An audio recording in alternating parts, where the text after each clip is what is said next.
Right now, somewhere in your city, there's a butcher shop selling chicken, beef, pork, lamb, even rabbit if you know where to look. Walk in and ask for snake meat, and you'll probably get a strange look, maybe even a nervous laugh. Nobody stocks it, nobody sells it. It's not even a question most people have ever thought to ask. But here's the thing nobody stops to consider. Why not? Snakes aren't poisonous by default. Out of the roughly 3,000 snake species on Earth, only a small fraction are venomous, and even fewer are dangerous to humans. The vast majority of snakes alive today could be handled, cooked, and eaten with zero risk of poisoning. Their meat is lean, it's high in protein, low in fat, and free of the heavy marbling that makes red meat a health concern for so many people. In places where snake is actually part of the diet, it isn't treated as some desperate survival food. It's a delicacy, something ordered specifically, sometimes at a premium price. So if it's safe, if it's nutritious, and if millions of people around the world eat it without hesitation, why does the mere idea of snake meat make most Americans recoil? The answer isn't biology. It isn't nutrition. It isn't even really about safety.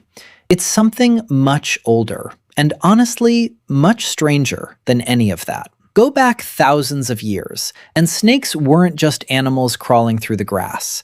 They were symbols, loaded with meaning, long before anyone thought about what they'd taste like on a plate. In the Bible, a snake tricks Eve in the Garden of Eden, becoming the literal origin of temptation and deceit in Western storytelling. In Greek mythology, snakes guard the underworld, coil around the staff of medicine and death simultaneously, and represent both healing and danger in the same breath. In folklore across Europe, snakes are liars, they're tempters, they're creatures to fear, creatures to kill, creatures to avoid, never creatures to sit down and share a meal with. That fear didn't stay locked inside old books and myths. It got absorbed into culture itself, passed down generation after generation, without anyone consciously deciding to keep it alive. And once something becomes a symbol of evil, deception, or danger, eating it stops being a simple food choice. It becomes something closer to taboo, a line most people never even think to question because it was drawn for them before they were born. Now, compare that to cultures where snakes were never cast as the villain. In parts of China, Vietnam, and across much of Southeast Asia, snake meat has been part of the culinary tradition for centuries. It shows up in slow-simmered soups, quick stir-fries, and even wine infusions that people believe carry health benefits. Nobody there treats it as strange or forbidden. It's simply protein, prepared with the same care and technique as any other meat, sold openly in markets right alongside chicken, pork, and fish. Meanwhile, in the West, that inherited fear eventually calcified into something more practical, too. Handling snakes safely requires real skill most people simply were never taught. Identifying a harmless species from a venomous one takes training that ordinary butchers were never given, because there was never demand loud enough to justify building that expertise into the mainstream meat industry. So even in regions where non-venomous snake meat was technically available and biologically safe to eat, the infrastructure around it simply never got built.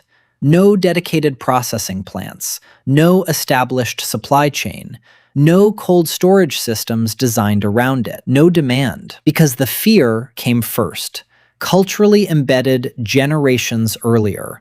And the food industry, as it always does, simply followed the existing appetite instead of trying to create a new one. And once an entire industry declines to build around a product, that product effectively disappears from everyday life. Not because it's actually dangerous, not because it tastes bad, but because nobody along the chain, not farmers, not distributors, not grocery chains, ever found a reason to make it convenient for the average person to buy. There's a genuinely strange irony sitting underneath all of this, too. Think about the animals we do accept, the ones that are objectively harder to prepare and eat than a piece of snake meat would be.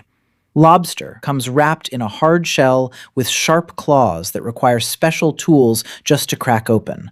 Oysters are frequently eaten raw, straight from the shell, while still technically alive. Escargot is literally garden snails, cooked in butter and garlic and served as a delicacy in fine restaurants. We accept all of that effort, all of that unfamiliarity, because at some point, culture gave us permission. Someone, somewhere, decided lobster was luxury instead of leftover bait, and the story stuck. Snakes never got that same permission slip.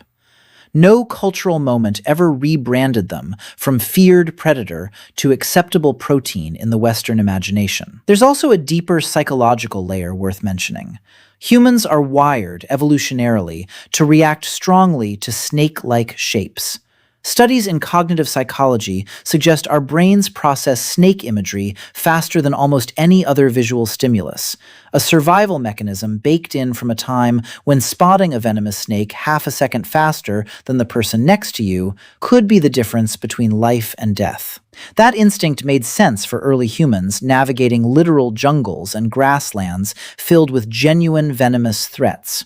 But that same ancient wiring doesn't disappear just because most of us now live in cities, buy our meat shrink-wrapped from a grocery store, and will likely never encounter a wild snake in our entire lives. The instinct persists long after the original threat has become statistically almost irrelevant to how we actually live. So the fear isn't really about the snake sitting on a hypothetical dinner plate. It's about thousands of years of stacked meaning.